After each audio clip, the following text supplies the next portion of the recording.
Ladies and gentlemen, a new version of Minecraft has been released. Here is Minecraft Bedrock Edition 1.8. This is the so-called Cats and Pandas update. If you don't know what the Bedrock Edition is, that is the version that you can get from the Windows 10 store on mobile devices on Xbox One and on the Nintendo Switch. My name is slicedlime. I'm here to take you on a comprehensive tour of the news and the changes in Minecraft Bedrock Edition 1.8. Let's start out looking at passive mobs, and I bet that you can guess some of the passive mobs added in this version. Pandas will now spawn in jungles. They have different behaviors where they roll around, lounge, and just be all out lazy. Pandas like to eat bamboo, a new item that we'll get to in a minute, and cake. There are different versions of them with a rare chance at a red panda. Stray cats now also spawn inside of villages. Cats can be tamed using fish, just like you could previously tame ocelots to get cats. Together with this, ocelots are no longer tameable, but you can still feed them to gain their trust. If you have a pet cat and you sleep on a bed, then the cat can bring you a morning gift of an item that drops at your feet in the morning. There are some more mob changes too. The size of tropical fish has increased, and tamed wolves will now again tilt their heads if you're holding a piece of meat. Some changes to hostile mobs too. Phantoms are now afraid of cats and will not swoop down while there are cats around. Large slimes and magma cubes had the wrong hitbox size depending on their actual size. That's fixed in this version. Magma cubes also no longer inflict damage during their death animation. Mobs also didn't always take fall damage when they should, and that's also fixed in this version. Let's talk about blocks and items. Bamboo can now be found while fishing if you're inside of a jungle, and it will also appear in some chests. However, bamboo does not spawn naturally. Naturally occurring bamboo will come in a future update. You can use bamboo to make a new type of block called the scaffolding. It's a climbable block and you can stack it from the bottom as opposed to other blocks. And if you break the bottom block, then the whole stack will drop. Note that there is a limit to how far out horizontally you can build from the base of a scaffolding structure. Just like in the Java Edition snapshots, if you've seen those update videos, bone meal, ink sacs, cocoa beans and lapis lazuli have now been separated into their own dyes. And all of the dye names have now been unified. That means that there is now a white, a black, a brown and a blue dye item. And if you have a wooden slab placed, you can now place a second wooden slab of the same type in the same block, regardless of which way you're aiming and where your crosshair is pointing. Let's talk about changes to crafting. There's now a crafting recipe for packed ice. You can use regular ice blocks in a square formation to make packed ice. There's a bug where you could only craft white firework stars. That's fixed in this version. And if you crafted multiple cakes at once using the recipe book, then you will now get back the correct amount of empty buckets. Gameplay fixes in this one. There was a bug where if you're playing on a touchscreen, then sometimes you just randomly turn in some direction. That's fixed in this version. And if you're standing against a non-full block and reloaded the game, then you would sometimes teleport. That's fixed in this version as well. When getting into a boat, you will now face forwards, and your marker on a locator map will show the correct direction. Rare enchantments were too hard to get at higher levels. The health boost and absorption effects used to have the same icon. They now each have a unique icon. And Potion of Slow Falling will now slow down Elytra Descent. If you're standing on top of a shulker box as it opened, you could fall through it. That is fixed in this version. Lightning has been changed so it no longer strikes if the target block that would be hit is in a cold biome. If you're walking around planting crops continuously, then you will no longer skip a block.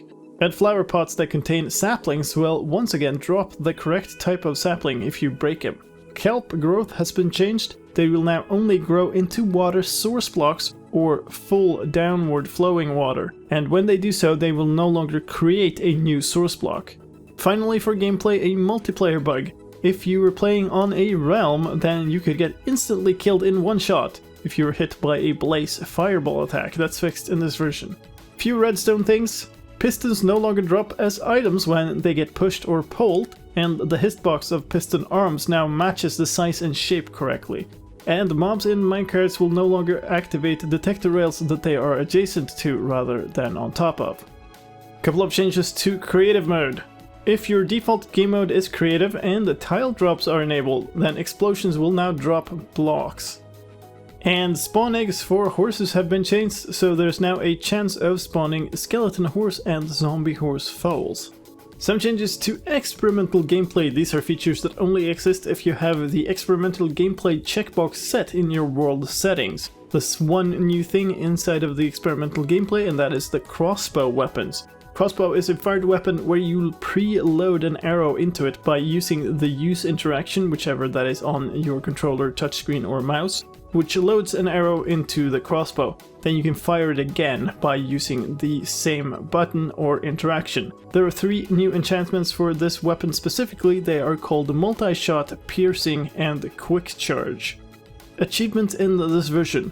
Where Have You Been has been added and is awarded when you receive a gift from a tamed cat in the morning. Top of the World for placing a scaffolding up to the world limit, and Zoologist for breeding 2 pandas with bamboo. In addition to that, the Bodyguard achievement has been fixed and can once again be unlocked after creating an iron golem.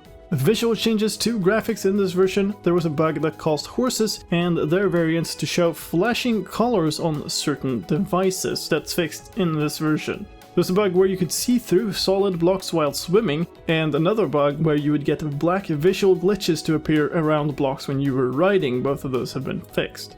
Water now renders correctly when surrounded by barrier blocks too, and the player's hands are properly rotated and positioned when aboard a boat and holding a bow at the same time. Also, the gassed projectile firing animation has been fixed, and together with that, an audio bug. The gassed sound is no longer repeated when they are shooting a projectile. Some user interface changes of note. The splash screen now has an animated loading bar. More skin packs are now shown in the skin picker menu, and each pack can now be opened and viewed in its own page. Text-to-speech can now be enabled on the Nintendo Switch, and a bug fix has been done to the right bumper button also on the Nintendo Switch, which means that it now correctly scrolls through the tabs in the game menu. Multiple items can now also be collected when you're trading with villagers and you are using touch controls.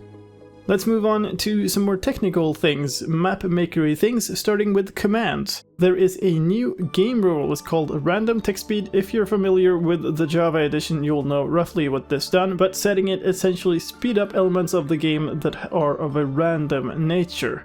And speaking of changes to game rules, there are now a number of game rules that can be changed with the /game rule command in-game without enabling cheats. They are show coordinates, do fire tick, TNT explodes, do mob loot, natural regeneration, do tile drops, and PvP.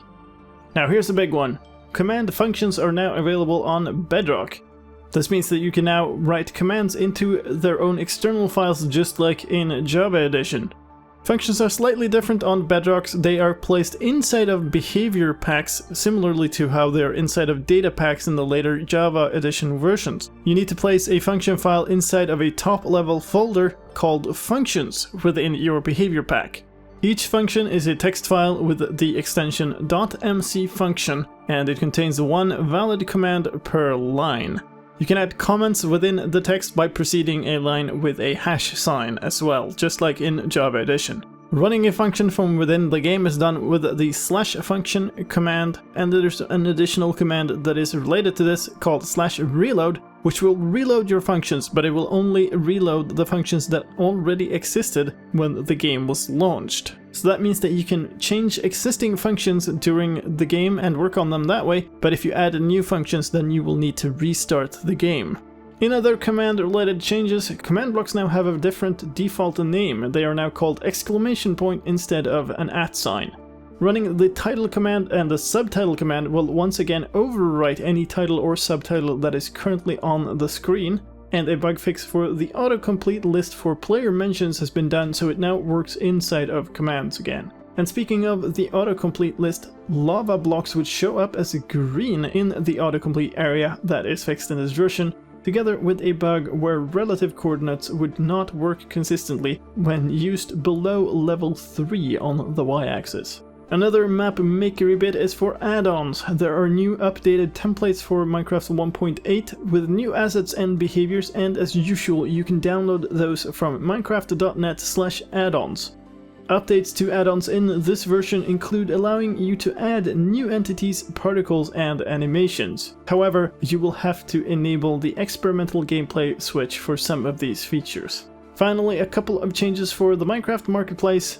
Content can now be sorted by updates available in your inventory, and you can also sort and filter by rating when you browse the Marketplace.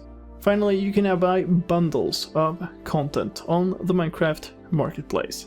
And that gets us to the end of a long list of changes for Minecraft Bedrock Edition 1.8. If you're interested in getting this version, then it should automatically be available in your device if you go into your App Store or wherever you normally update apps. It can take up to 24 hours to roll out, and specifically for this version, the Nintendo Switch release is a little bit behind the others, so if it hasn't shown up on your Nintendo Switch yet, just take another look tomorrow and it should be right there.